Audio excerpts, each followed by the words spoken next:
Alors, si vous montez votre magasin, votre centre auto ou votre garage automobile, une des questions que vous devez absolument maîtriser, c'est concrètement qu'est-ce qui fait perdre de l'argent dans ce business? Concrètement, par où est-ce que l'argent sort lorsqu'on exploite une unité comme un garage ou un centre auto ou vous l'appelez comme vous voulez. Bref, dans ce métier-là, concrètement, quels vont être les gros postes de dépenses, les gros postes de charges auxquels vous allez devoir faire face et que vous devrez être capable de maîtriser si vous voulez préserver votre rentabilité et votre rémunération en tant que gérant.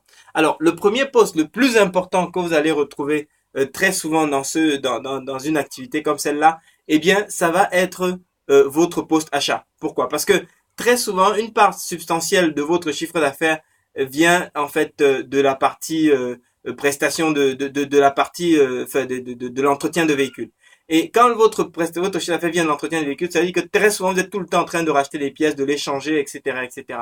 Donc, un gros poste de dépense, ça va être le poste achat. Et pour l'optimiser, eh bien, ce qu'il va falloir, ça va être à la sauce. C'est-à-dire que côté client, il y a une limite en termes d'augmentation de prix qu'ils vont pas pouvoir supporter. Donc, ce qu'il faut pour pouvoir optimiser ce poste, ça va être à la sauce au niveau des négociations avec les fournisseurs. Si vous êtes en indépendant, vous pouvez essayer de trouver un groupement d'achats où vous allez pouvoir mutualiser comme ça vos achats entre indépendants, adhérer à une espèce de centrale et donc essayer de tirer les prix vers le bas. Par contre, si vous démarrez avec une enseigne, si vous lancez votre projet avec une enseigne, en général, c'est des services qui vous sont fournis clé en main avec l'enseigne, c'est-à-dire que elle mutualise déjà les achats de toutes ces unités et donc de cette façon, il y a moyen de faire pression sur les fournisseurs et donc de faire descendre les prix. Donc ça, c'est le premier poste important par lequel l'argent va sortir.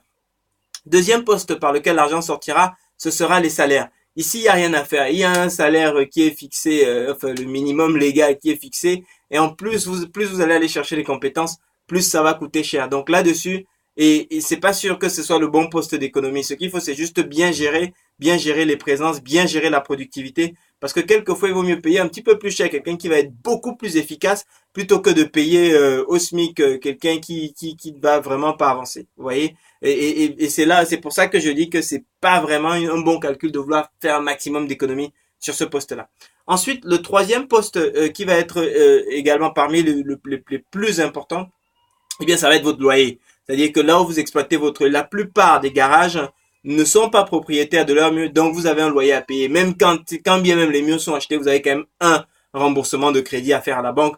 Donc ça va être le troisième poste sur lequel il va falloir être vigilant. Alors ici, vous pouvez rien changer. Une fois que le bail est signé, vous êtes engagé en général pour une durée de 9 ans.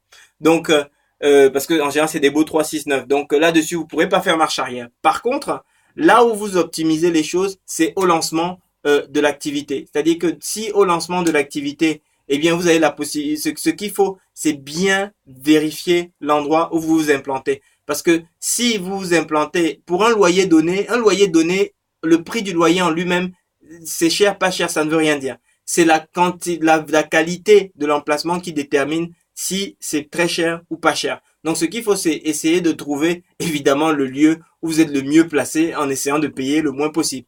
Et surtout, là aussi, faut surtout pas faire d'économie. Il vaut mieux payer un petit peu plus cher le loyer, mais être beaucoup plus visible parce que sur le long terme, en fait, vous serez toujours gagnant. C'est-à-dire que le budget, si vous avez mal négocié votre loyer ou si vous avez voulu faire des économies là-dessus, le budget qu'il faut vous mettre ou l'énergie que vous allez dépenser en communication pour rattraper la même chose en termes de visibilité va être colossal et sur le long terme, vous serez perdant. Donc, acceptez de payer un petit peu plus cher. C'est un pari. C'est là où il faut pas hésiter à vous faire entourer. Il y a des spécialistes de l'implantation commerciale.